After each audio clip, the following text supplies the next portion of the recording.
Assalamu alaikum wa rahmatullahi wa barakatuh. Baada ya kumshukuru Mola subhanahu wa ta'ala na kumtakia rehma kipenzi chake na kipenzi chetu Bwana Mtume Muhammad sallallahu alayhi wa ala alihi wa sahbihi wasallam, ikiwa tuendelea kueleza yale mambo ambayo yanaondosha baraka katika majumba yetu.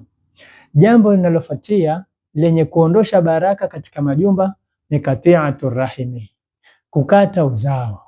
Leo tuzitizame familia zetu, namna watu walivyokatana katika familia. Leo mkubwa haongei na mdogo, leo mama haongei na mumewe, leo watoto hawaongei na shangazi. Yani familia ilivyokuwa mbange, leo utastaajabu. Lakini haya yote hupelekea matatizo na mabalaa, na kutokana kupatikana riziki katika majumba yetu ni kwa kuwa koo zetu zimekatana, watu hawataki kuungana. Lakini la kustaajabisha, imefikia sehemu mwanadamu kutoka familia moja amwambia mwenzake, na nikifa jeneza yangu usiishuhudie. Subhanallah, leo tumefikia huku ndugu zangu wa Kiislamu. Leo tumefikia mahali kukatana mpaka mmoja amwambia, na maiti yangu usije kuiosha wala kuigusa.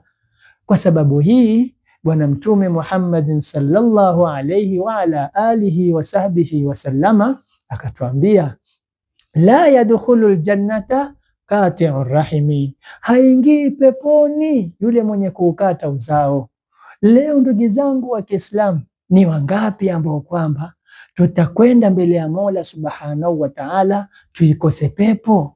Twaiona pepo ni ile, lakini tukashindwa kuingia kwa sababu tumezikata familia zetu. Leo hatusikizani kufa kuzikana.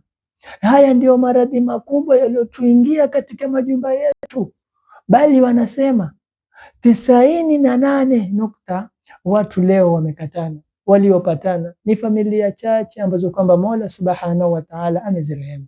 Kwa hiyo ndugu zangu wa Kiislamu, ni muhimu kwetu sisi ndugu, jamaa na marafiki kushikana ili twende tukaipate pepo ya Mola subhanahu wa ta'ala. Wassalamu alaikum wa rahmatullahi wa barakatuh. As'adallahu awqatakum wa ila liqa.